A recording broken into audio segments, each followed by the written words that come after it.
Good evening, and welcome to tonight's Zoning Board of Appeals meeting. Let me introduce some members of town government that assist this board. To my left is Martin Simon, Assistant Town Attorney. To his left is Blaise Donadio, a planner in the Planning Department. You are all here tonight seeking relief from the Smithtown zoning ordinances, and it's our job to try to help you achieve the relief you are requesting whenever possible.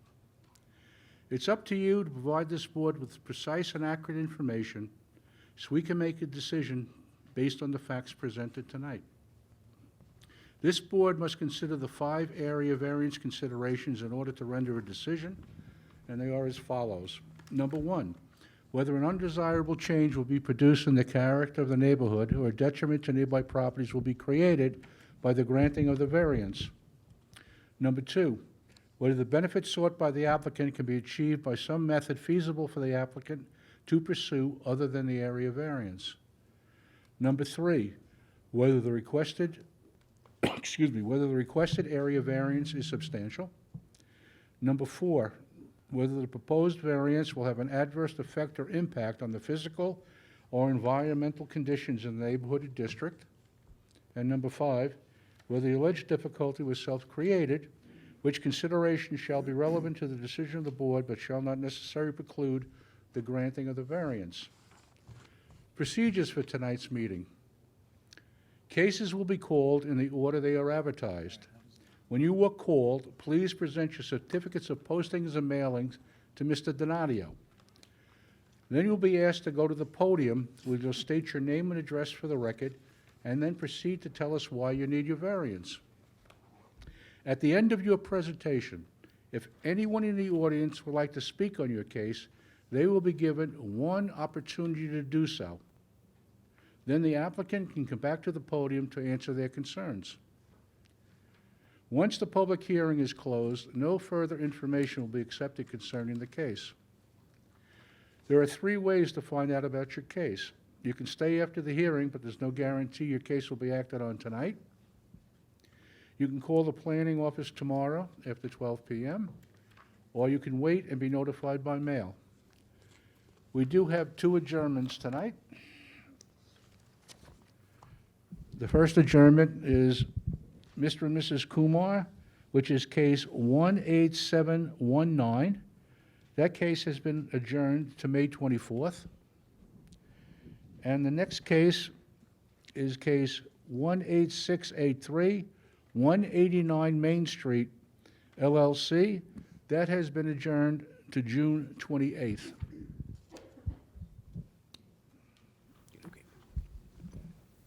Thank you, Mr. Chairman.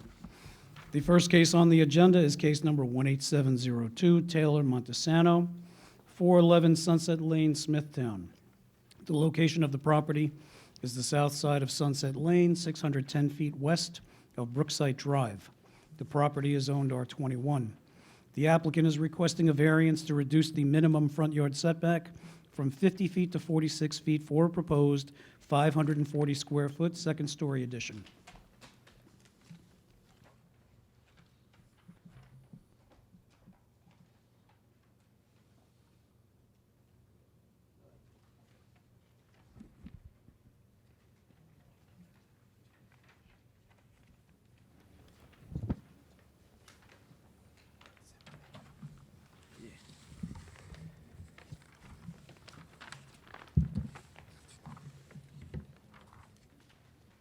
Do you have all the necessary paperwork filled out properly? Power of Yes. attorney? Yes, we actually handed in the power of attorney last week. Okay. I have a note that says both agents must be present? Yeah. Yeah, we're both here. Only, Mr. Chairman, only one of them need make the presentation. They're both here. Okay. Okay, fine. My name is Esteban Lopez from 210 South Haven Avenue, Medford, New York, 11763. Agent representing Taylor and Anthony Montesano, property owners of 411 Sunset Lane, Smithtown, New York, 11787. We are just seeking minimum variance from a front yard setback. The minimum is 50 feet, and the existing 2-story house is 46'4" minimum setback. So we're seeking a relief of 4 foot 6 inches for the second story addition.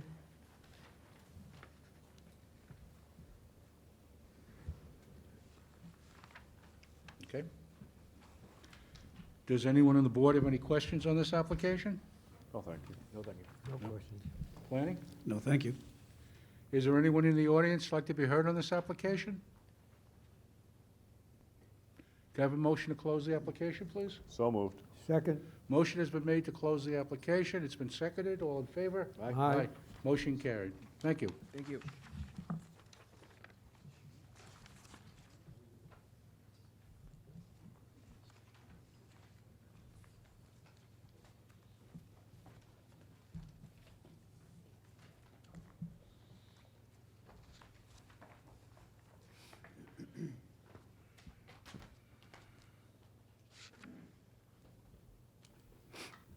The next case on the agenda, case number 18715, Robin and John Kramer, 20 Spencer Way, Kings Park. The location of the property is the west side of Spencer Way, 270 feet south of Clyde Way. The property is zoned R10. The applicant is requesting variances to reduce the minimum side yard setback from 12 feet to 9 feet, to reduce the total side yards from 28 feet to 27 feet for a proposed 885 square foot first floor addition and 763 square foot second story addition, to decrease the minimum distance from any lot line from 6 feet to 1 foot for an existing 176 square foot shed. Good evening. Evening. I'm John Kramer.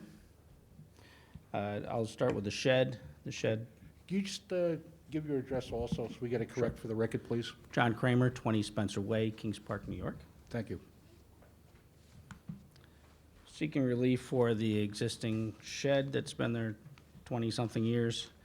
This is my in-laws' original property, purchased in the early 70s. My wife and I have moved in with them 8 years ago on a temporary basis, but due to some medical conditions with my in-laws, we've chosen to stay rather than to build someplace else. So currently, there's 2 families, my in-laws and ourselves, living in that property, living at the house, a little squished.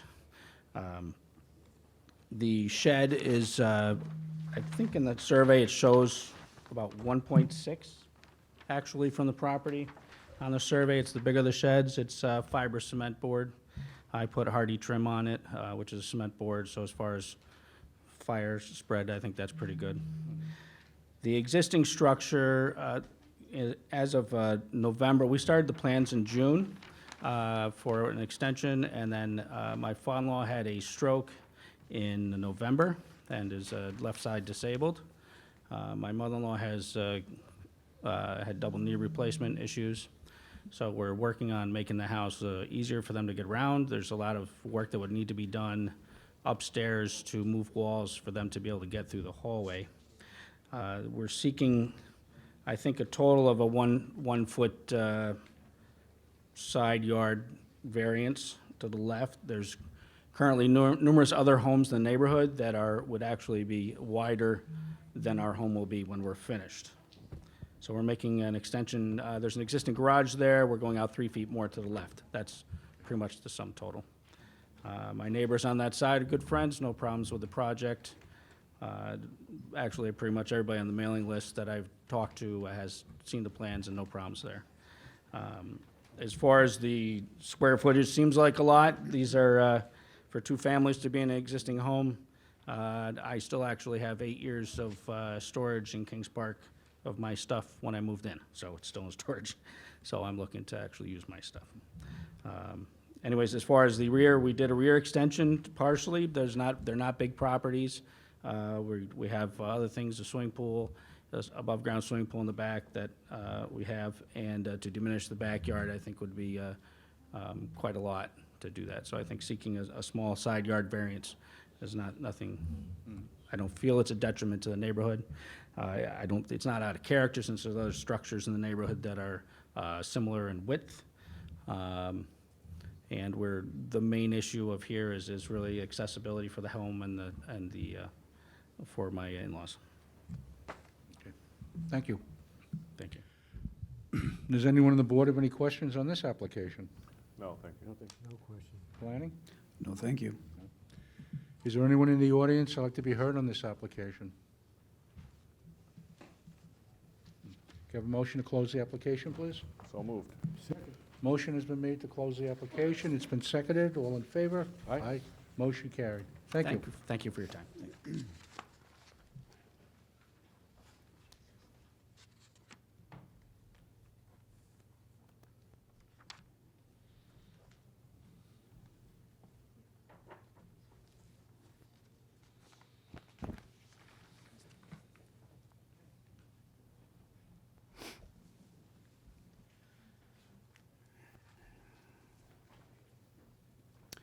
The next case on the agenda is case number 18717, Antonis Helen, 35 Timber Ridge Drive, Comac. The location of the property, the south side of Timber Ridge Drive, 154 feet east of Fleetwood Drive. The property is owned R21. The applicant is requesting a variance to reduce the minimum rear yard setback from 50 feet to 41 feet for a proposed 175 square foot, one-story addition with balcony above. Is the applicant here?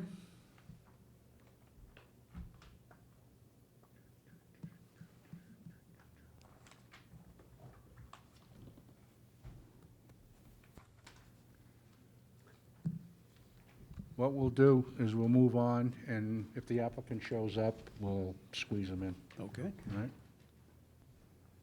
okay.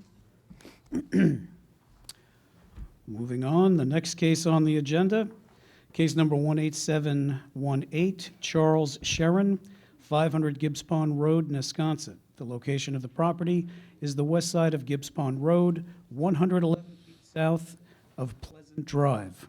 The property is owned R15. The applicant is requesting variances to reduce the minimum side yard setback from 16 feet to 3 feet, to reduce the total side yards from 34 feet to 25 feet for proposed 683 square foot and 76 square foot one-story additions and a 100 square foot portico. Good evening. Good evening. Hello. Hello. Hi, could I have the applicant, please?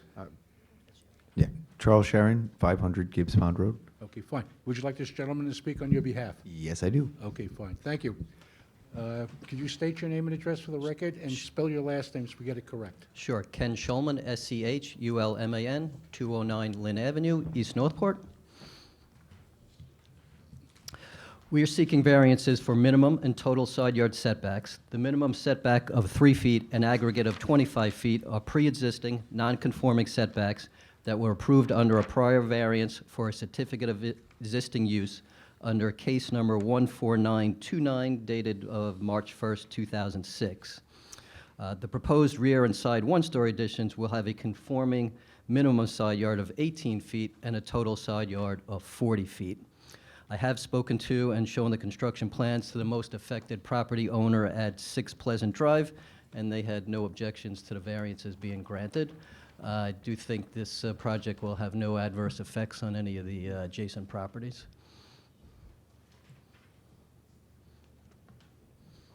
I do have a copy of the prior decision if the board needs it. That won't be necessary. Does anyone on the board have any questions on this application? No, thank you. No question. Oh, thank you. Planning? No, thank you. Is there anyone in the audience who'd like to be heard on this application? Can I have a motion to close the application, please? So moved. Second. Motion has been made to close the application. It's been seconded. All in favor? Aye. Motion carried. Thank you. Have a good night. You too.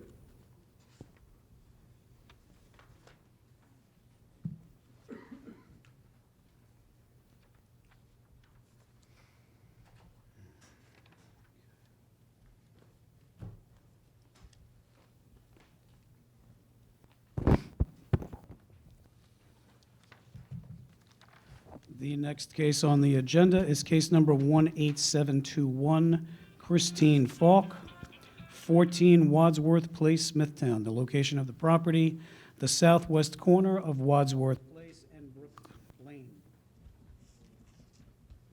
There we go. The property is zoned R10.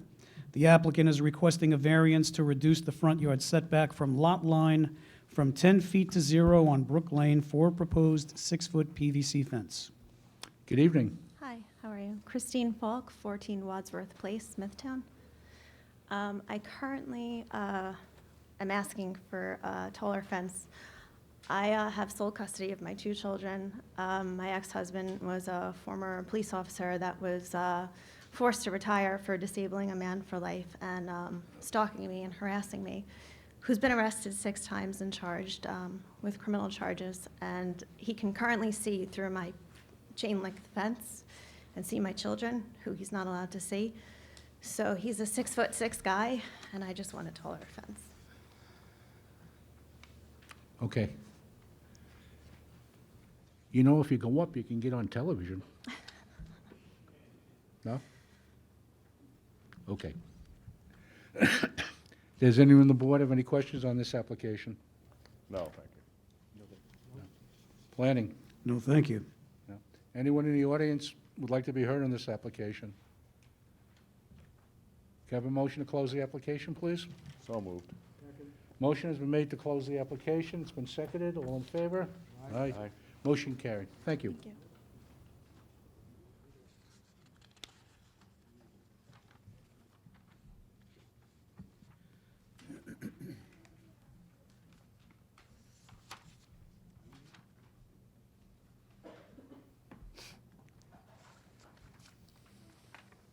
Do you want to find out if the prior case has showed up yet?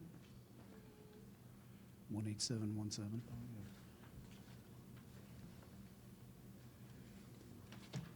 Is there anyone, did anyone come in late for the Howland case?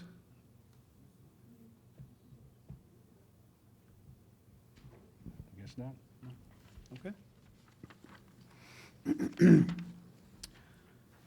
The next case on the agenda is case number 18720, Jean and Kate Brayman, 1 Allenby Drive, Fort Salonga. The location of the property is the northwest corner of Allenby Drive and Fort Salonga Road, New York State Route 25A. The property is zoned R43. The applicant is requesting a special exception to maintain a home occupation, a variance of a special exception standard to increase the floor area from a maximum of 400 square feet to 820 square feet, a variance of a special exception standard to permit 2 separate outside entrances, variance of a special exception standard to increase the maximum number of parking spaces permitted from 2 to 5, to reduce the minimum side yard from 24 feet to 0 for an existing 115 square foot wood shed, to permit environmentally sensitive lands, depth of groundwater less than 10 feet, to be altered for the existing home dental office. Good evening. Good evening, ladies and gentlemen. My name is Mark Anthony Monastery, architect. My office is located at, 1 second, sir. Did we receive the power of attorney? Did you submit power of attorney? I should have. If not, my client's here, and you can, That would be, Oh. yeah, but we're not marked down as having your power of Yeah. attorney, so if they could introduce Why don't you just have your themselves, client come up? that would be great. Just one. Good evening. Yes, hi. Could you My name state is your name and address? Jean Brayman, Okay, and your address, sir. 1 Allenby Drive, Fort Salonga. Thank you. And you would like this gentleman to speak on your behalf? Yes, please. Fine, thank you. Thank you. All right. sorry about that. That's okay. Introduce yourself again and spell your last name so we get it correct for the record. It's Mark Anthony Monastery, that's Munisteri, architect, and my office is located at 1563 Belmore Avenue in Belmore. Thank you. So as the board heard, everything we're here for, as exceptions, are all existing conditions. This office, especially this house, has had a dental office for over 35 years. My clients took possession of it just a little over a year ago. There's nothing that's been changed in the space since they've taken ownership. There does seem to be a few things that were changed with the past owner. They had permits for the additional that they put as storage, which was being used as the office space at that time. Additionally, they put a second door into the space as well. Office is legal under permit number 68554, which was issued in 1985.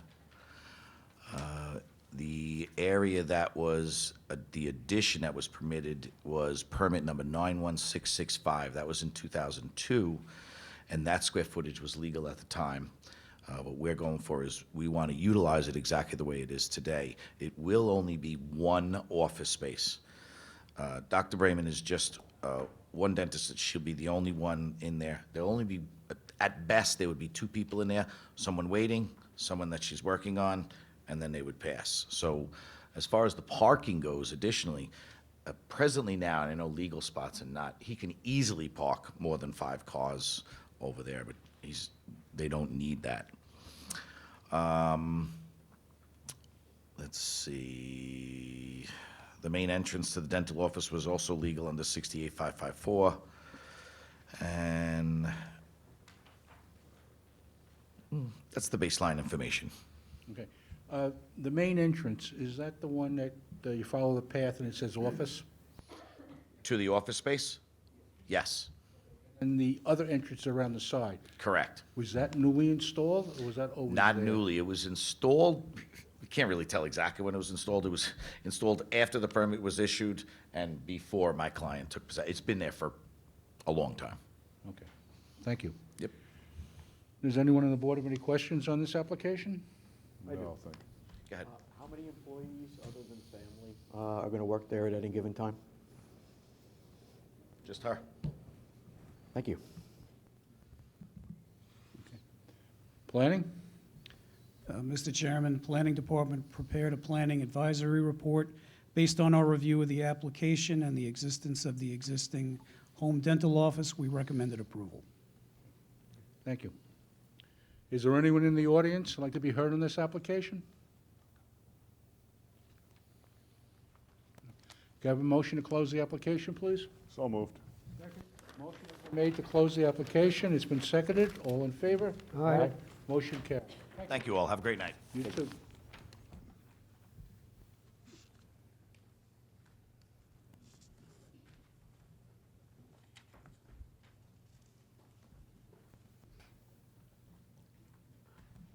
The next case on the agenda is case number 18723, Robert and Denise Gennari, 1 Zinnia Court, Comac. The location of the property, the southeast corner of Zinnia Court and Walter Court. The property is zoned R10. The applicant is requesting a special exception to permit temporary living quarters for parents. Variance of a special exception standard to increase the floor area of temporary living quarters from 600 square feet to 872 square feet. A variance to reduce the minimum front yard setback on Zinnia Court from 40 feet to 25 feet, and to reduce the minimum front yard setback on Walter Court from 40 feet to 21 feet for a proposed 872 square foot one-story addition. To reduce the front yard setback on Zinnia Court from 40 feet to 25 feet for a proposed 280 square foot porch. To decrease the minimum distance to a lot line from 6 feet to 1 foot for an existing 312 square foot chicken coop. To increase the maximum permitted paved area in the required side yard from 25% to 32% for existing paving. Good evening. Good evening, Mr. Chairman, members of the board. My name is Vincent Tremarco. I represent the applicant. Carmine Grasso submitted the affidavits and posting and mailing to Mr. Donadio. At the outset, I'd like to thank the Planning Department for their report and recommendation to the board to approve the special exception. One of the things that might pose a question in the board's collective minds is, well, how come there's 2 bedrooms proposed as opposed to 1 bedroom? Mrs. Gennari's parents suffer from different types of disabilities, and different types of treatment must be provided for them, and it would be disturbing for both of them to be in the same bedroom in order for them to be cared for properly. Right now, the parents are living upstairs with Mr. and Mrs. Gennari, and that doesn't work out at all. Just the fact that the older folks have to move up and down the stairs quite often. We also have Carmine Grasso here to explain any of the construction details.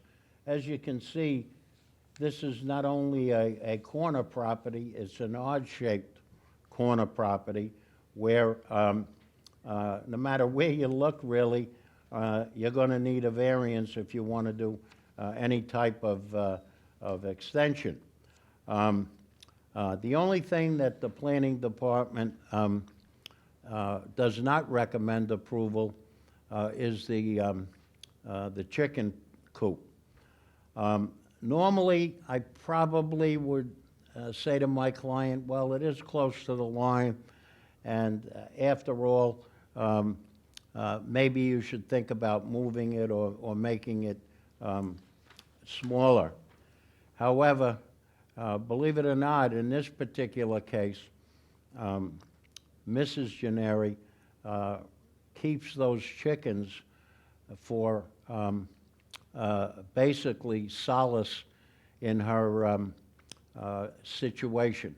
And the only way I can explain it is to have Mr. Gennari get up, if you would allow him to say a few words with respect to her condition. Fine. Good evening. Good evening. Again, Good could evening. you state your name? Robert Gennari. Could you spell it so we get it correct for the record? Sure. And give your address, please. Okay, Robert, R-O-B-E-R-T, G-E-N-N-A-R-I, 1 Zinnia Court, Comac. Thank you. My wife and I had a traumatic experience with our youngest son years ago. It caused her to have an optical stroke and a nervous breakdown. I had a nervous breakdown as well. She's under a doctor's care, and it still is under a doctor's care, and the doctor recommended some type of diversion for her, which would obviously help in this situation. She's allergic to cats and dogs, so the chickens are something that she can take solace in, as Mr. Tramarco said, and takes care of and cares for them. My neighbor behind us has chickens, and my neighbor down the block has chickens as well. So it's purely something for her to, as a diversion in terms of what has gone on with our younger son. So, How many chickens do you have? 23. How many? 23. Oh, A lot of very good organic eggs. okay. All right, thank you. Okay.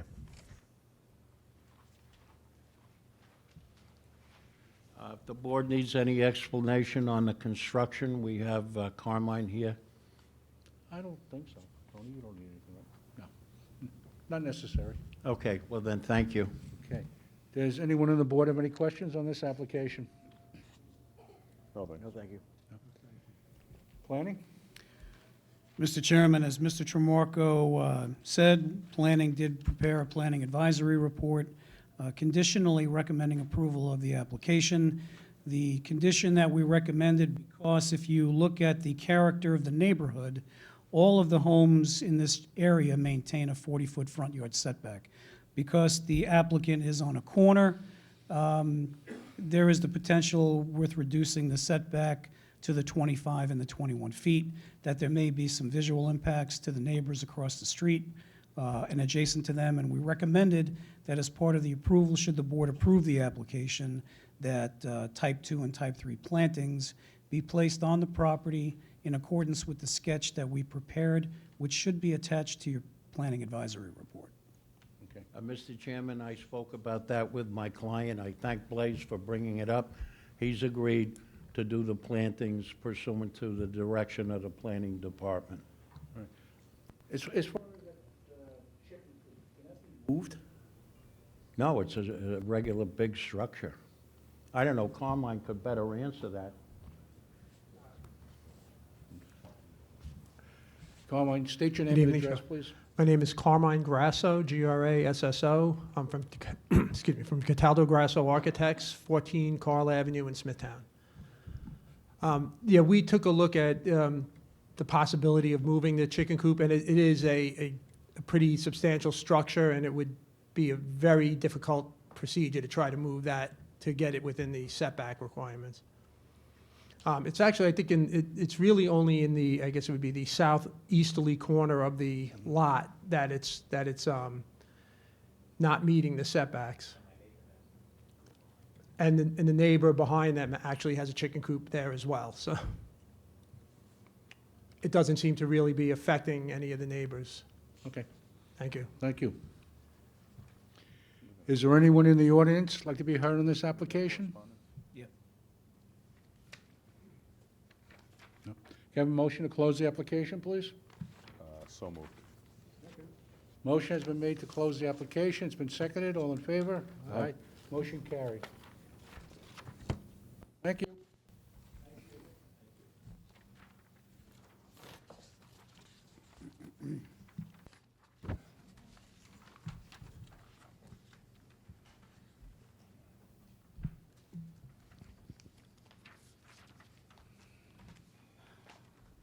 Do you want to ask about the previous case? What? Do you want to ask about the previous Oh. case? What's that? Helen was the name. Helen? Last name was Helen. Has anybody come in for Helen? 18717? Case number 10787? I guess not. Okay. All right, oh, here we go.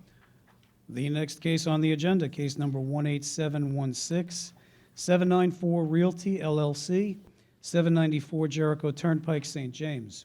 The location of the property is the south side of Jericho Turnpike, 221 feet east of Doyle Street. The property is zoned WSI.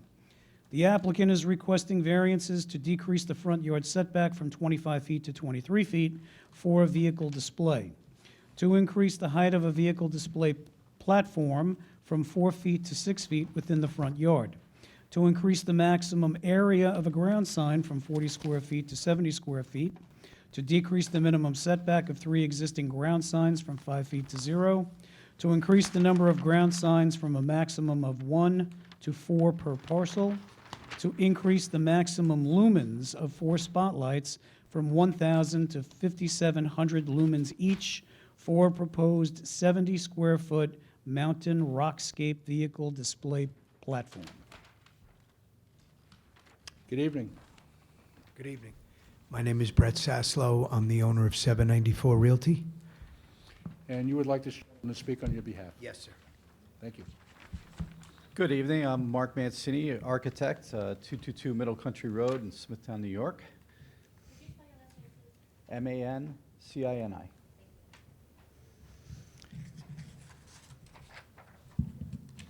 Okay. It's great to be here again. It's been a while, guys.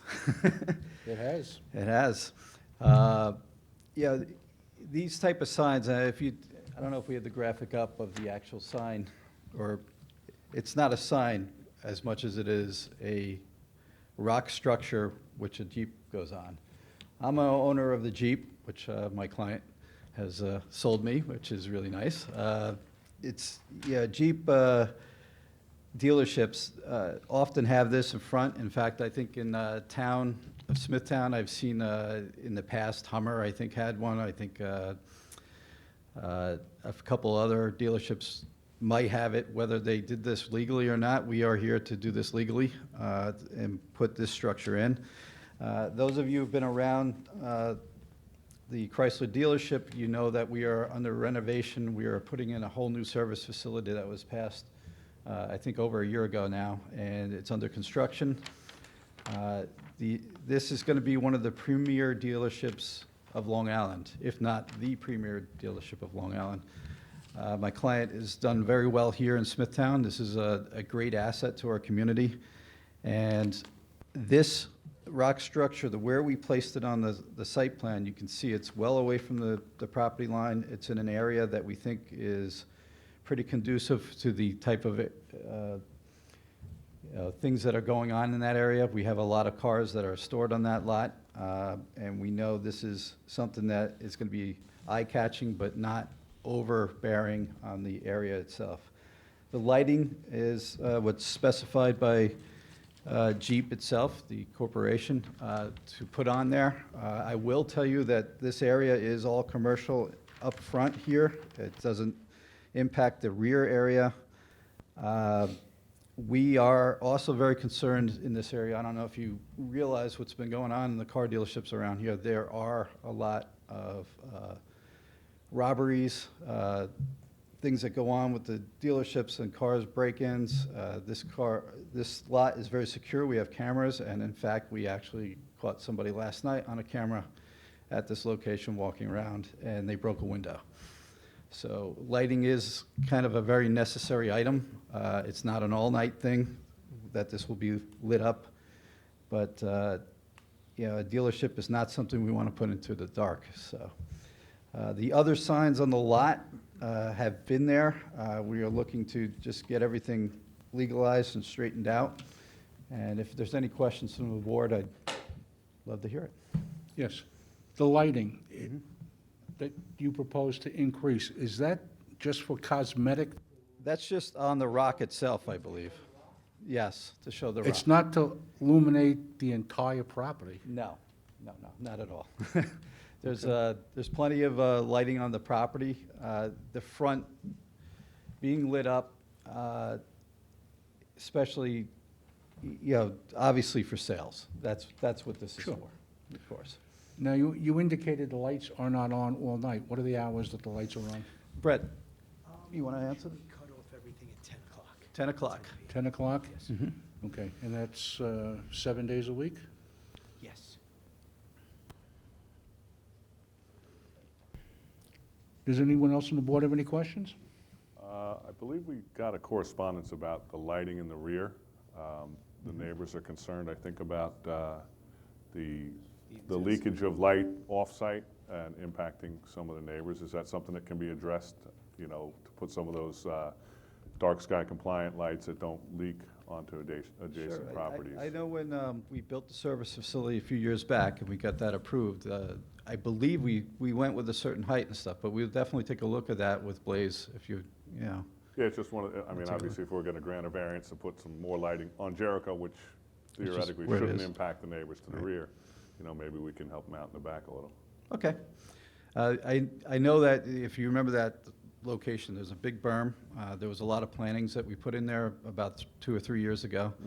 In the wintertime, I imagine you lose some of that, and it gets a little bit better in the spring, but let's take a good look at it. Yeah, we saw some pictures, so. Anyone Thanks. else on the board? No. Planning? Just the only concern with the request would be that the increase in the lumens may have an effect on the motorists on Middle Country Road at night. If the lights are too bright or if they're shining toward the road, there might be an issue with blinding the motorists, which obviously is not a good thing. Okay. I know there's a number of people who want to, I'm sorry. I'm sorry, you're the architect, but I'm pretty sure the light is to spotlight. The light is to spotlight the car, so the light will definitely be pointing down, not on, toward Jericho Turnpike, down on the vehicle. It's to spotlight the vehicle. Sorry. Thank you. Okay. Yeah, that's basically where we're going with that. And we also set it back pretty far off the property line, and it's away from the road, too. I would All right. add to that. Okay. I know you people want to speak on this application. What we're going to do is bring you up one at a time. Everybody gets one opportunity. You come on up, state your name, the record, spell your last name so we get it correct. Tell the board what your concerns are. We'll write them down. Once everybody has spoken, we'll bring the applicant back to answer your concerns, and then we'll close the case. Okay? Who would like to be first? Oh. Good evening. Good evening. My name is Mitchell Flackner, F as in Frank, L, ACH, and as in Nancy, ER. I'm from the law firm of Schneider, SCHNEIDER, Buchel, B as in boy, UCHEL, LLP, 666 Old Country Road, Garden City. My firm represents the neighboring property, the Country Point condominium, Country Point at North condominium. And as was indicated, the main concern of our residents, some of whom are here today, is the lighting. As was indicated earlier, there's an issue with the lighting as is. It's extremely bright. You'll hear from a bunch of residents as well as a lighting expert just how bright it is. And the main concern is that these lights will only exacerbate that condition.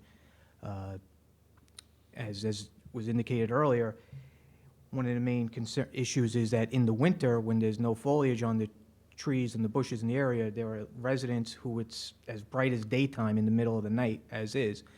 So with an increase of these lumens in this amount, it's going to be unbearable for many of these people. So with that said, I'm going to have some of the residents come up, as well as our lighting expert who's going to opine on the issue. Okay, fine. Okay? Thank you. So we'll start with Richard Robbins, who's our lighting expert.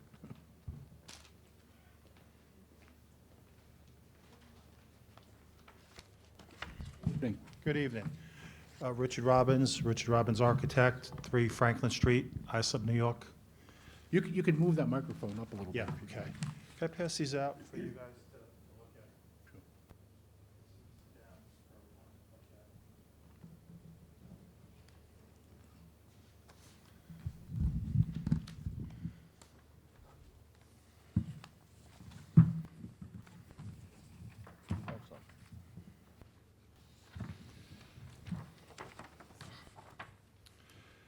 This past Saturday evening at approximately 9 p.m., I measured the illumination along the property line of the Country Point residential community. Specifically, I measured the lighting level along the property line opposite 28 Tiffany Way. I measured that the measurements that I obtained were between 11.43-foot candles and 22.2-foot candles. The photographs which I passed out show light fixtures that shine directly onto the property of the residential community. The trees in the photograph do little to block the light pollution, and as you can see, the trees are starting to get some leaves. So in the wintertime, it's even worse. So in accordance with the Illumination Engineering Society Lighting Handbook, the following applies. Security lighting with a low reflective surface, such as this, the recommended illumination level is 6.2-foot candles. As a point of reference, the recommended illumination level in a correctional facility courtyard is 9.2-foot candles. The existing light fixtures produce 11,000 lumens, which is equal to 92-foot candles. An increase in illumination, though it's near the 25 highway, would, exacerbate the condition. 5,000 lumens equates to 464-foot candles.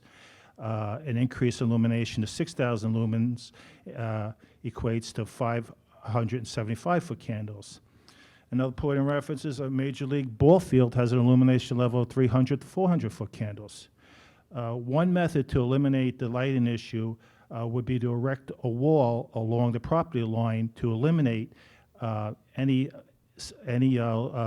line of sight from the light fixtures to the second-story windows of the dwelling units in the residential community. So really, we need a wall to block the path of light. That's the only way to solve this problem. How tall will that wall have to be? That would have to be further studied, but it would have to be a substantial wall. Okay. Excuse me, I didn't quite get everything you said before. 5,700 lumens translate into how many foot candles? 5,000 lumens equates to 464-foot candles. 464-foot candle, okay. 6,000 equates to 575-foot candles. Okay, and what's there now is? Well, right now, each light fixture produces 1,000 lumens, which is 92-foot candles. Now, fairly, the further you get away from the light source, the foot candles decrease. But the problem is, like these residences, it's very bright. I was standing on the driveway of 28 Tiffany Way, and you could see that's taken from one of those photographs was taken from that driveway, and he has a second-floor window. The gentleman who lives there has a second-floor window, which he has to keep closed with blinds because it's so bright. So, it's something that has to be addressed. Any further addition to light, on the property is going to increase that. I saw the photographs of this display. The light fixtures shine up, they don't shine down. So it's going to, increase the light level in the area. Okay. This picture here was taken from That was taken from his driveway. the driveway? Yes. Okay, thank you. Okay. Who's next?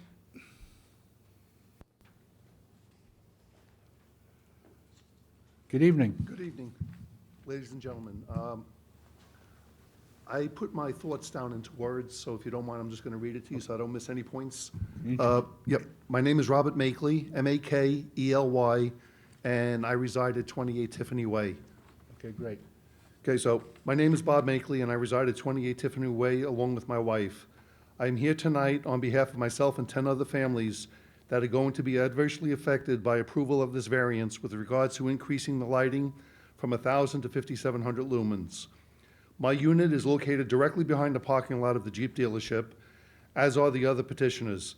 And as you can see from the letter and pictures that I submitted to you earlier, the light from their parking lot spotlights are bright enough as they stand now. In fact, I have lived in my unit for 2.5 years now, and I will testify, although I don't have direct proof of this, that the light intensity has increased over the last couple of years, and the other petitioners would attest to that also. As you can see also, some of these lights are positioned in such a way that the bulbs are directed at our units, as opposed to just shining straight down on the cars. There are some light posts that are fixed and others that can and should be adjusted to minimize the amount of light pollution coming into our homes at night. Why do we need to keep our drapes and shades drawn at night and my bedroom door closed just to keep the light out, the intruding light out? There are other ways to address Mr. Sazalo's concerns of security at his dealership. He can install a security gate, he can hire a security firm to monitor and patrol his property at night, anything but increasing the light output of any of the existing lamps.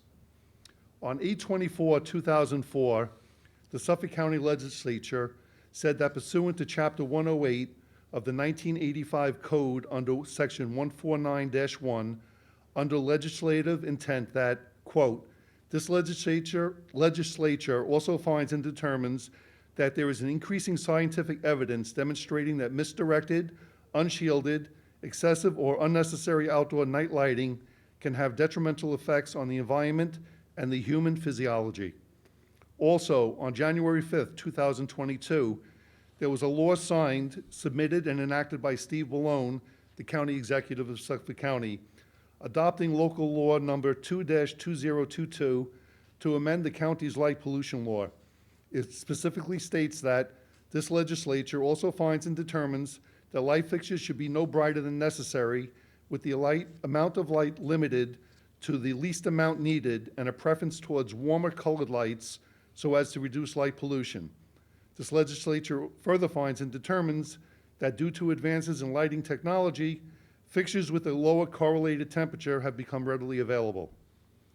My last remarks center around a memorandum entered on 3/7/2006. There was an addendum dated January 2006 where it states, there has been clearing of the site, now this is referring to the dealership itself, the parking area. And the beginning of this, and the only reason I put this in the quotes is the beginning of it doesn't really pertain to the lighting, but it will towards the end. There has been clearing on the site, and the site is currently used for parking automobiles. These activities are in violation of the current zoning and have no site plan approval. Additionally, existing floodlights are not pointed downward and shine toward the residences to the south. Additionally, this memorandum centered around a zoning change petition number 2005-05. In this memorandum, the Planning Commission offered the following comment: vegetating, buffering, and a fence in accordance with local zoning should be located along the property line in order to buffer any residential development on lands to the south. And finally, in an email dated 8/7/2005, it is stated that Zaslow Dodge dealership agrees to provide Country Point condos with right of easement of this property. Right of use to include egress, and ingress of Dodge property to complete all phases of the berm construction, including delivery of soil, dirt, equipment for land forming of the berm, and fence placement and plantings. Let it be known this evening that the agreement to install a fence was never done. The existing fence in the property, it's a picket fence, it belongs to Country Point. In summary, we, the residents of Country Point, hereby request that the approval for the lighting portion of the variance submitted by 794 Realty be denied on the grounds that it will adversely affect our quality of life. As stated earlier, there are other means that Mr. Sazalo can achieve his ultimate goal of increased security, other than increasing the amount of light being emitted into our homes. Thank you for your time and consideration in this matter. Thank you. Any questions or? No. Anyone else? No one else wants to be heard on this application? Okay.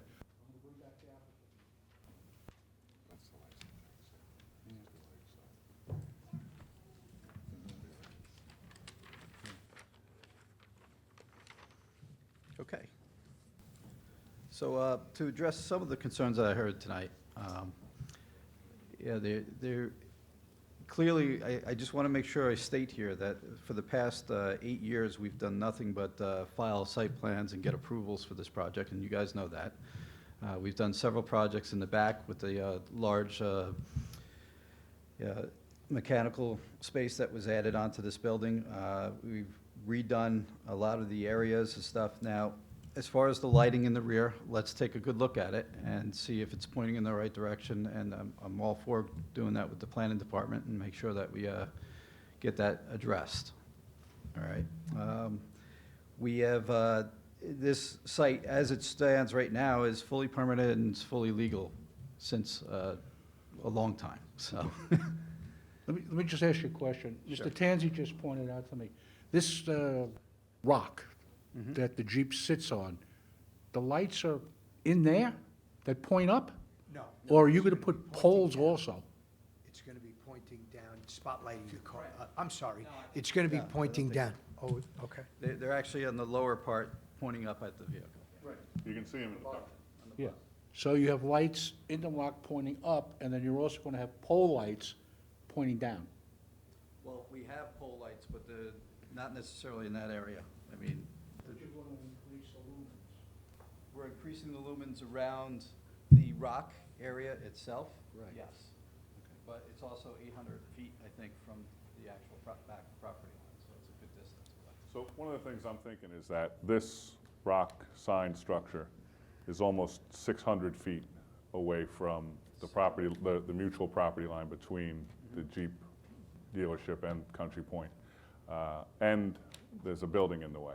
Right. One of the things I'm thinking is we may condition this that the lighting to the rear be changed out for shielded lighting that does not allow for any leakage off the property as a compromise, because I don't think you're going to see that light back at this property line at all, but they do have an argument that the existing lighting is severely impacting them. Would you like to take a look at it? I'd be happy to take a look at it. Happy to, honestly. I mean, because I know those lights are pointed in the other direction. I'm sorry. I'm a little confused just because I know the lights in the back are pointed, north. So I'm Yeah, and it is a little requirement. I know that shocked. regardless of what, was approved on site plan, I know it is Okay. a requirement that there's no light leakage in the town code. Okay. So, it would be just We're something happy that to you'd have take a do look at it anyway. with you guys, 100%. Thank you. Thank you. Okay. Absolutely. Thank you. Absolutely. Thank you so much. Can I get a motion to close the application, please? So moved. Second. Motion's been made to close the application. It's been seconded. All in favor? Aye. Motion carried. Thank you.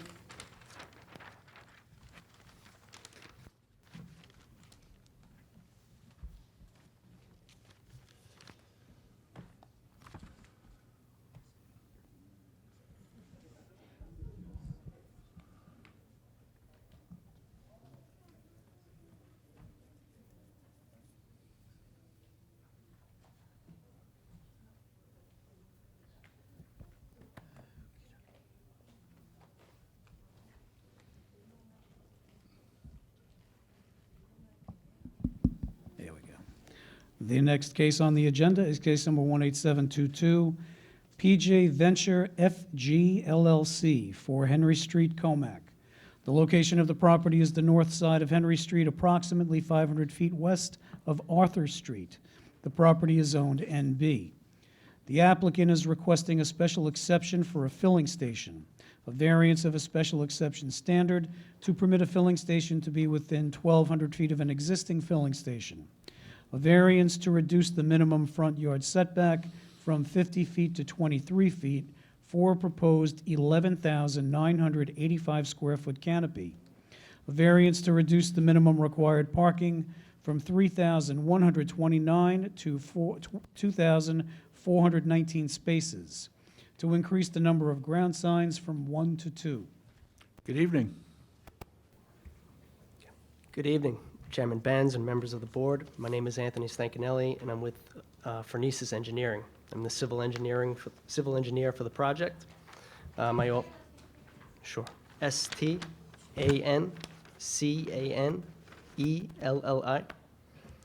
I'm the civil engineer for the project. My office is located at 1601 Vets Highway in Islandia. I'm attending tonight's hearing to represent the property owner, PJ Venture FG LLC, for the special exception application for the proposed Costco filling station. The location of the property is along the north side of Henry Street, about 700 feet east of Crooked Hill Road, and located within the Comac South Shopping Center. The site was recently approved for a change of zone from shopping center business to neighborhood business in order for the applicant to construct a filling station and an accessory use to the existing Costco Club warehouse. Our client is proposing to demo the existing vacant restaurant and construct a member-only filling station with an 11,985 square foot canopy and 186 square foot kiosk as an accessory use to the existing Costco. The station will provide 12 dispensers or 24 fueling stations, hence the need for the 11,000 K plus canopy. Additionally, since you can fuel your car from any direction at the Costco gas station, which I may add is a benefit, and I like that because I'm always taking my wife's car to the gas station and forgetting which side her fill-up is on. Sorry, getting back on track. The canopy is needed so that you have appropriate coverage from the elements, from people outside fueling their car, to provide safety measures, lighting. So I just wanted to just make a point of that we needed this size canopy to provide all the dispensers and to protect the people and light up the surface.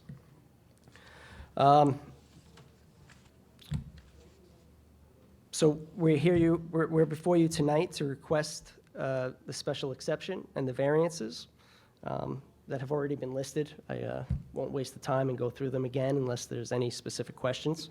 But I will like to add that, for the record, regarding a memo dated May 8th from the Planning Department to the members of the BZA, we agree with all the determinations of the 5 area variance considerations for this proposal. According to zoning, these considerations were weighted against the detriment to health, safety, and welfare of the neighborhood if this application should be granted. Lastly, I'd like to just present some positive features about the Costco fueling facility. I know they're pretty new on Long Island. There's only 2 others, one in Riverhead, one in Holbrook. Costco is planning and hoping to provide gas stations at every Costco gas station. I think each community would actually really appreciate that. So just a few quick items that may answer a lot of the questions from the board or the public. Over 90% of Costco stores have gas stations around the country. The gas station is only offered to Costco members. It's also offered at reduced pricing, making it affordable for the average household. There are no convenience stores and no cash, which allows for faster transaction times. Hours are typically aligned with store hours. However, they do open a little bit before the store and stay open a little later after the store closes. This way, people could come, fill up, go shop, go home, or shop, fill up, then go home. Most the people coming to this gas station typically, and in today's times, are also shopping at the store, because no need to make a special trip to go get gas, come home, then go back out to the supermarket, right? With the gas prices today, everybody's trying to be as efficient as possible. Costco only sells regular and premium gas, no diesel. Their stations are environmentally responsible. All attendants are trained and certified, and there's always an attendant on site near the fueling station during hours of operation. Costco uses the latest technology and always installs oil-water separators to trap any hydrocarbons before they can run off into storm drains. Thank you very much for your attention this evening. I'm happy to answer any questions. We also have representation from Costco here for any more specific questions. That's all. All right, thank you. Does anyone on the board have any questions on this application? My only question is this going to bring cheaper gas to Smithtown? Yes. So I filled up at the Holbrook Costco a couple of weeks ago. I saved, it was $4.50 everywhere. I paid $4 there, so, yes. Perfect. Thanks. Planning? Planning prepared a planning advisory report based on our review of the application. We recommended approval. Thank you. Is there anyone in the audience like to be heard on this application? Have a motion to close the application, please. So moved. Motion has been made to close the application. It's been seconded. All in favor? Aye. Motion carried. Thank you very much.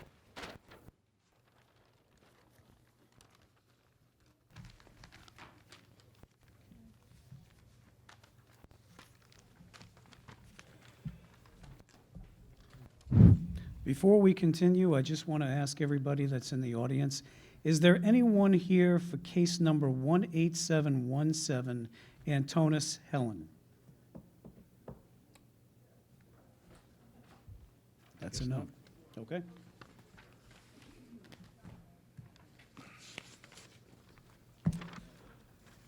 All righty, the next case on the agenda, case number 18724, RPL 3, 49 Wireless Owner LLC, 49 Wireless Boulevard, Hauppauge. The location of the property is the south side of Wireless Boulevard, approximately 340 feet east of Moreland Road.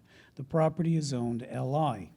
The applicant is requesting a special exception to permit a trucking station in the LI zoning district, a variance to reduce the minimum required parking from 291 to 130 spaces. Good evening. Good evening. Garrett Gray, Weber Law Group, 290 Broad Hollow Road, Millville, New York, for the applicant. It's good to see everybody again.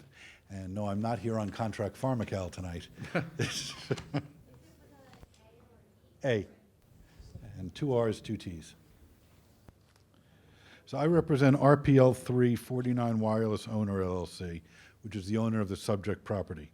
Joining me this evening is Brian McDonough, who is RPL 3's Vice President for the Northeast Region, and Karthi Shanmugan of Nelson & Pope, RPL's engineers. The subject property is located on the south side of Wireless Boulevard, approximately 340 feet east of Moreland Road in the hamlet of Hauppauge, with a mailing address of 49 Wireless Boulevard. It is located in the Hauppauge Industrial Park. It's also known as Section 181, Block 1, Lot 1.51 on the Suffolk County tax map. The lot is approximately 7.4 acres with a frontage of 499.76 feet on Wireless Boulevard. The lot is presently zoned light industrial and is currently improved with one-story, 90,702 square foot industrial building. Being in the Hauppauge Industrial Park, the surrounding area is entirely industrial. The applicant plans to demolish the existing industrial building on the site and construct a new state-of-the-art 123,970 square foot industrial building. We have met with and shared the plans with Supervisor Werheim, Planning Director Peter Hans, and Senior Planner Blaise Donadio, showed them the plan that is before you today, and all were extremely in favor of this project.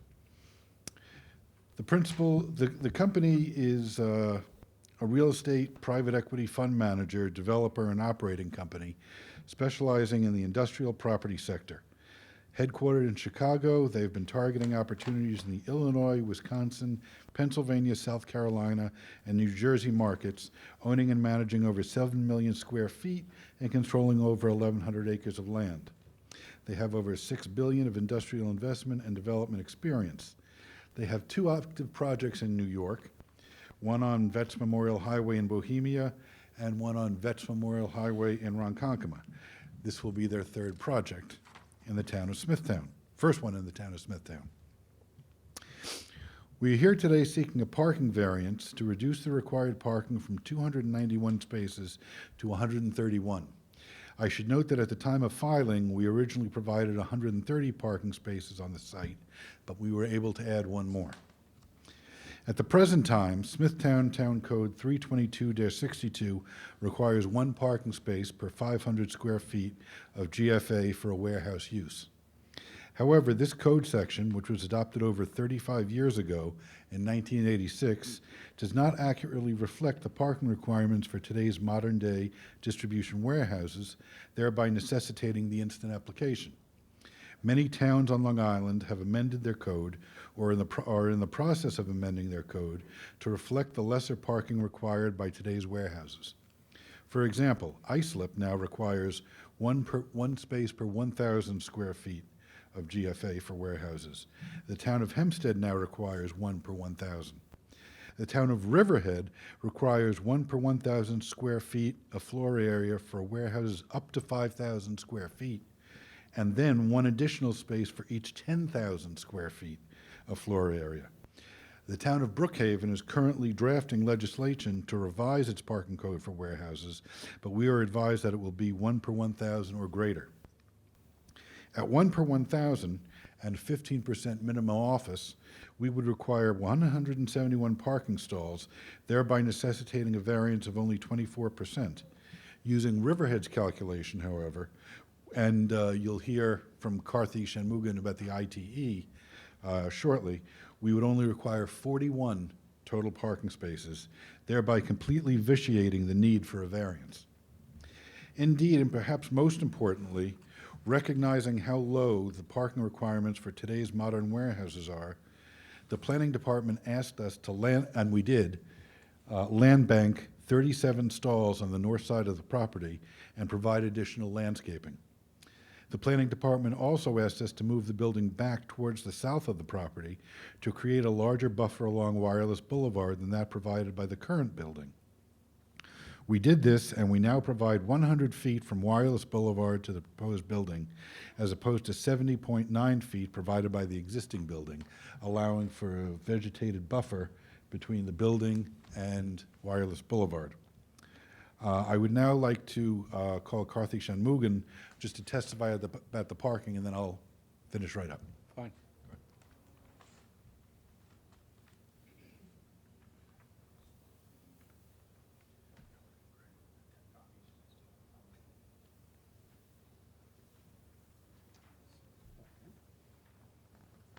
Good evening. Good evening, Chairman, members of the board.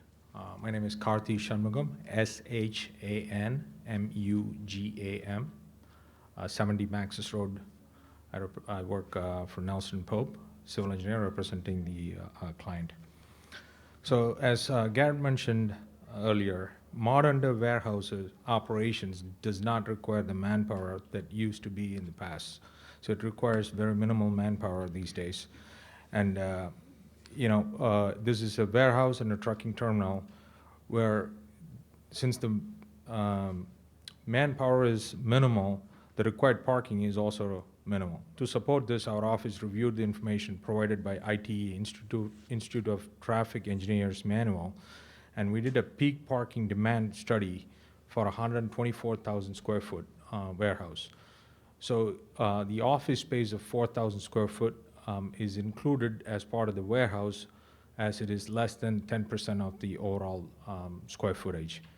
So for that, the required number of stalls is 48 parking spaces. And that's based on the ITE, and as you all know, we are proposing 131 parking spaces for this. Although the code of the town requires much more than ITE, we are proposing 131 stalls. In addition, you will also notice the site plan, we are proposing with 2 curb cuts, and one of the curb cut is exclusively for the vehicular access for the cars, and the other one is for the trucking access. So it provides safety for the people accessing the building. So we request for the board to grant the variance this time. Thank you. This is a distribution center, correct? Type of work? Do they do shift work here? Yeah, I'm happy to introduce myself. Oh, Hey, guys. So Brian McDonough, I am we are the fee developer venture on real estate. The entity is RLP3. That's spelled MCDONAGH. To answer your question, yes, it is a distribution center warehouse. We are building this on a speculative basis, so we don't have necessarily a tenant sitting here today. But there is a chance it could be shift workers too.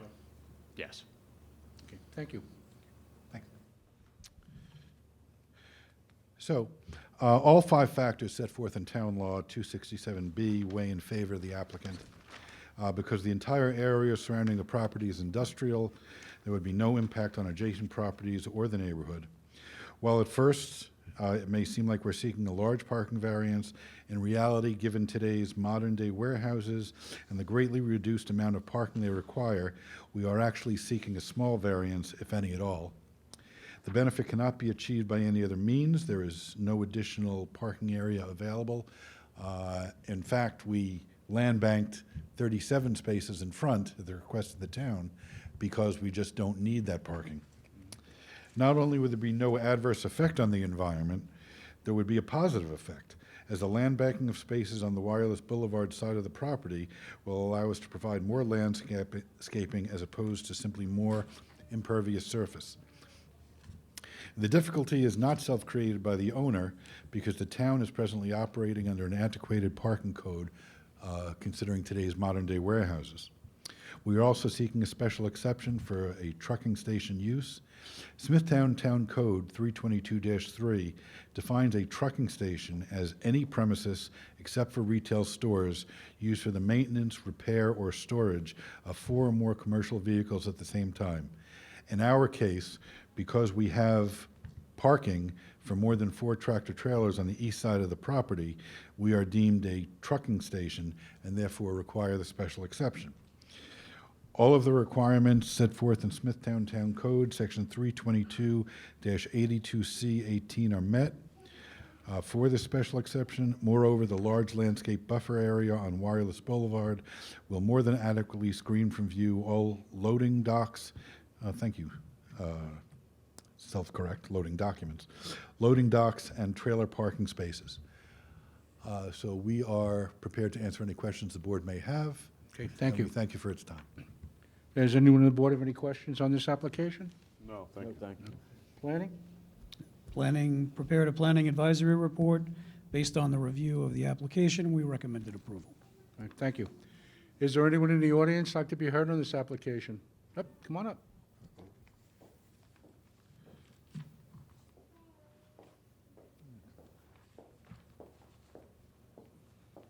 Good evening.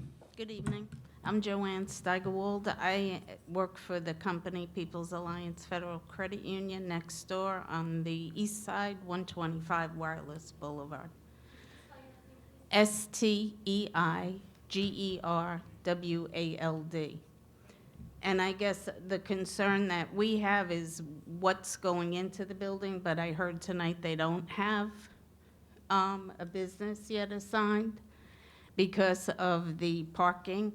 And would there be overflow? But I guess you can't answer any questions if we don't know who's going in there yet. I mean, if you're reducing the number of parking spaces, that's fine, but now you're gonna have tractor trailers on our side. We are a financial institution. We do have people coming in and out to make financial transactions. We have an ATM. in the facility that people would be coming in. We don't want them to be obviously inconvenienced by whatever's going in next door to us. And then also, I'm not sure if you're aware, but there's drag racing that takes place down Wireless Boulevard every Sunday at 4 p.m.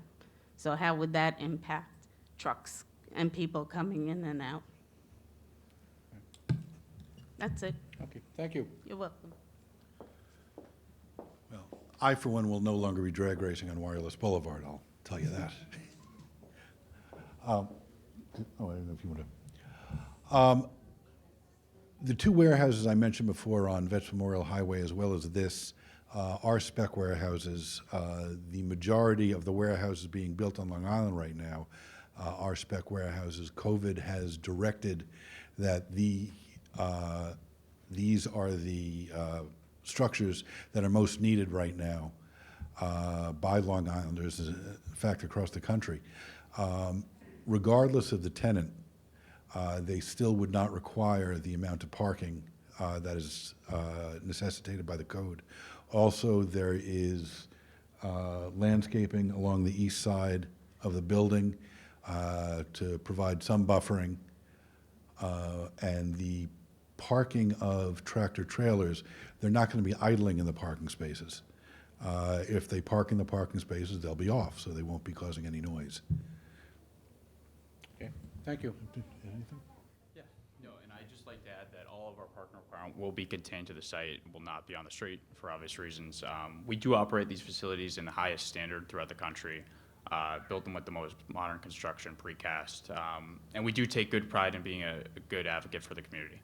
And we're really excited about bringing, call it a dilapidated vacant office building into a modern warehouse where, in a market where tenants in the market can't lease, do space to expand their businesses. Okay, thank you. Can I have a motion to close the application, please? So moved. Motion has been made to close the application. It's been seconded. All in favor? Aye. Motion carried. Thank you. Thank you.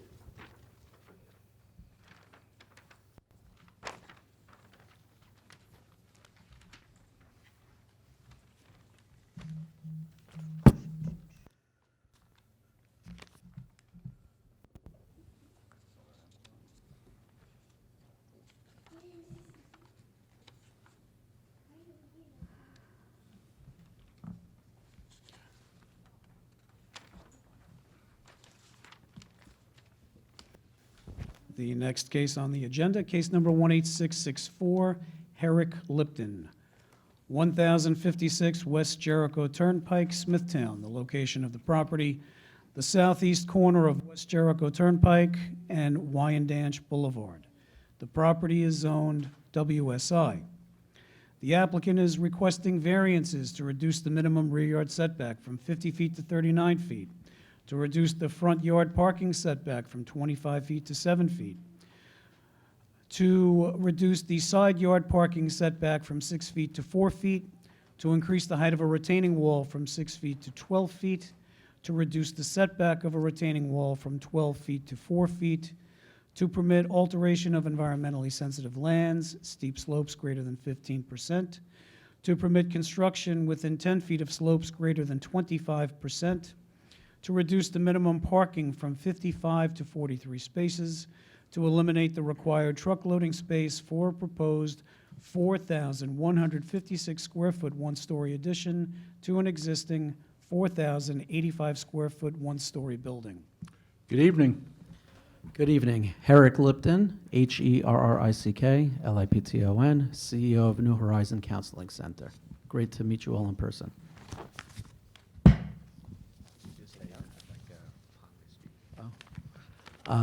Pong, I'd like to represent New Horizon Counseling Center, as we previously said. Okay. Take it out.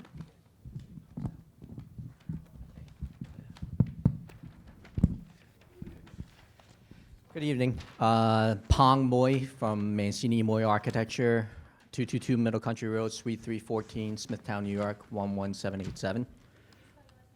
Last name is Moy, M-U-I. So this is an adjournment from our last hearing. Since then, we've sat with the planning department, with Blaze and Peter and Liam, and we came up with some additional parking spots for land bank spaces, as you can see on the site plan. I think there's another site plan that has it highlighted in blue that you guys should have. Oh, it's blue, but it's very light. Yeah, you can see it right there. So it's those 5 spots right there. That's towards Jericho Turnpike. Also, to help with the parking, we also went down to the, I guess that is the south east corner of the property, and we bumped the retaining wall back in that corner where it's bubbled right there. Yep, right there. So we added another parking stall right there. And also to alleviate the parking spots, we did some, we squeezed a little bit of air out of the building. So we reduced the square footage of the building to 4,154 to get it below the benchmark of another parking spot. So we're trying to do 2 things. We're trying to add parking spots. In case that there's not enough parking spots, we propose land bank spots, and then we reduce the size of the building slightly also.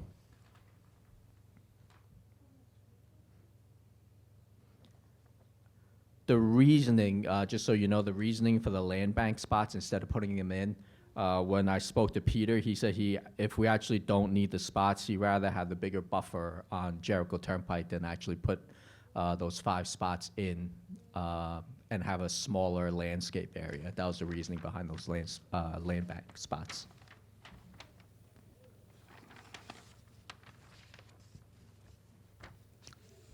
Any questions? Oh, and also, we submitted a schedule. I'm not sure if you guys should all have a copy of it, showing, yeah.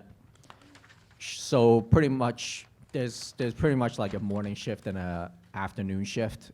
Obviously, first thing in the morning, it's not as busy, so that the employees overlap, like midday, and then the employees that started later, they stay later, and then the morning employees leave. So that's what that schedule is showing.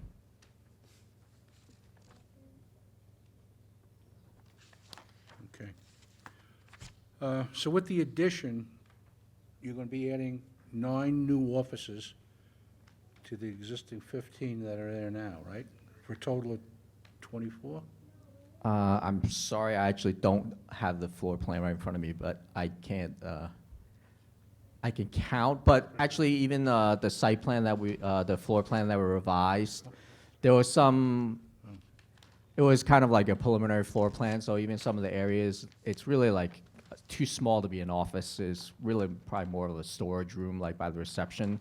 So we actually relabeled some of the rooms in the building. I can't see the lettering, if it says storage or not. Zoom, yeah, if you zoom in right behind the reception area, there's a room to the right of it. Does it say storage or does it say office? Up, the next one up. It says storage. Yeah, it says storage? Okay. So how many offices are you going to have in total? How many offices are we gonna have total? Yeah, I don't have that number. Okay. If you don't have the number, hypothetical, are all the offices going to be occupied at the same time? No, they will not. And this revised plan, if you recall, was based on our last presentation that was done via Zoom, Right. and taking back all the feedback that each of you had and working back with Pong and the team. And we revised, decreased the actual size of the structure, decreased the number of rooms, increased the number of parking, presenting also the time schedule to demonstrate that not all the rooms will be filled, but in the event that they are needed, for example, and we discussed this on the Zoom, in the event that there's a private situation of a therapy session going on in a group, then the individual can be brought to another room separately to break apart that group therapy session. Okay. So at times, you might see that you might demonstrate and see that there are 2 rooms, right? But in actuality, they might be both being used at the same time. Imagine a family of 4, husband, wife, spousal abuse, problems with children, so on and so forth. They might be broken apart to one room, and the therapist would continue the session separately, mother, father, in 2 separate rooms. Yeah, okay. Okay. And again, I forget what we talked about last time, but your hours of operation? Hours of operation, Monday through Thursday, 9 a.m. to 9 p.m., Friday, 9 to 5, Saturday, 9 to 5. You'll see based on that, a lot of the clients do not come in at 9 a.m., do not necessarily come in at 10 a.m., but we start seeing the flux of the morning session, and then we have an afternoon session. What we see in the evening hours, and let's call it about 6, 7, 8 when we start closing, we're rarely open past 8 p.m., rarely. Okay. Thank you. You're welcome. Does anyone else on the board have any questions? I guess my only question would be devil's advocate. You get this all built out, and I certainly appreciate the effort that went into redesigning it. It's obvious that you guys really thought it out. But you start to operate, not enough parking. What do you do? So we discussed this, and it's something I believe, and I have a very good memory that you brought up at the time. So we are living in a COVID world right now. Can you guys hear me with that, or talking? I think you need it for the... Okay, sorry. We are living COVID times. So the way we discussed this last time and what we're witnessing right now, there are 3 pathways to the therapeutic process. There is in-person, there is telephonic, and there's televideo. So what we are witnessing is, I'm not going to use not many, but not as much individuals are coming into the physical facility, but staff members are performing video and telephonic services from the actual site. Okay, thank you. You're welcome. Anyone else on the board have any questions? No? Planning? No comments, but just a quick question, just to refresh my memory, because it's been a while since we had the last meeting. How many therapists do you employ For that particular site or agency-wide? for that particular site? For that particular site, average FTE is between 17 to 20 per shift. Well, in total, like how many people can actually I can't really work answer that out of because we site? have people that are working from home as well. Okay. So televideo-wise, we have individuals that work for the Smithtown Clinic, but are working from home. So they would be doing telephonic services, but in the event that there was an emergency, and let's say a family member said, hey, we'd like to meet you personally, then they would come down to the clinic and meet with that individual. Okay. So 17 to 20 FTEs. at site. Do you anticipate that number increasing over time? So it's a great question. What we've seen that number has increased due to COVID, and that's based on that presentation that we gave to you in regards to the FTEs. But what we're seeing is technology has taken over a larger amount of the industry. So we don't anticipate a larger amount of people coming into the site. More telephonic and televideo services are being performed than ever before. Meaning if you analyzed our industry as a whole, you would say, wow, it used to be if you're the largest in a specific clinic, a specific building, you'd be able to see as many people as possible. Imagine a whole audience. But now what's happening is with technology, it's segmenting all different variances. An individual might want to be telephonic, an individual might want to be televideo. An individual might say, you know what, it's great that we spoke and that we saw televideo, but I want to meet you face to face.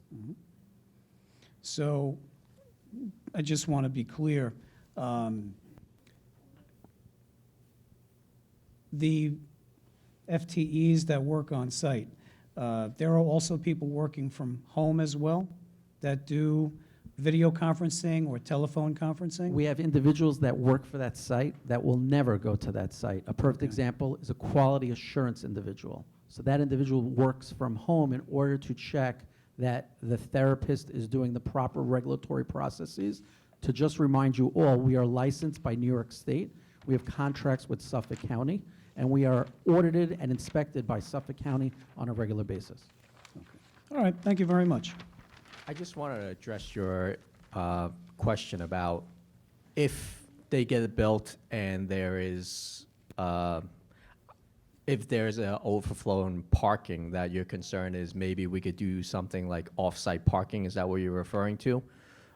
We could definitely look into some kind of process for that. Maybe there's somewhere else that they can park and they could do like a shuttle bus for the employees, because if you have 17 employees, you could probably get it down to like 10 or even a little bit smaller. I'm sure we could work something out with the owner to come up with some kind of contingency plan in case they do spill over in parking. Just to alleviate that concern further, and again, I want to thank each and every one of you for all your help with this, because again, this project is to enhance the community. It's not necessarily to enhance our business, and especially we know with what's happened with COVID, the tremendous need. But to further address what Pong mentioned, a majority, and when I say a majority, I'm not talking 50, 60%, I'm talking almost 90% of new individuals that are hired agency-wide throughout the full spectrum of New York City, Nassau, and Suffolk County are requesting to work from home. It is such an interesting dynamic that we're witnessing. But at the same time, the therapeutic process is able to be achieved using technology, televideo. And we've seen amazing results in that way. So it's not to say COVID has been positive, but we've learned some positive lessons through COVID on how to treat people without having them physically come in, without creating pollution by driving in, without creating confusion, without creating people feeling anxious sitting in a waiting room or in a lobby and you know, feeling uncomfortable that they need to be part of the therapeutic process. Okay, thank you. I just wanted to ask Pong, what the hell happened? For the record, I was playing with the kids' basketball. I tore my ACL and my meniscus. I had surgery a week ago. So. Oh, boy. For the record, he took off more square footage. I was mad at him. Wow. That's it. Like another couple of weeks, and I Okay. should be out of this thing. All right. All right, is there anyone in the audience like to be heard on this application? Can I have a motion to close the application, please? So moved. Motion has been made to close the application. It's been seconded. All in favor? Aye. Motion carried. Thank you again. For case 18717, Helen? Helen? No show. So no show. So what would you like to do with it? I'll tell you. I have to look at the calendar. And we'll Okay. We'll All give him right. a. All right. And that concludes our meeting for tonight.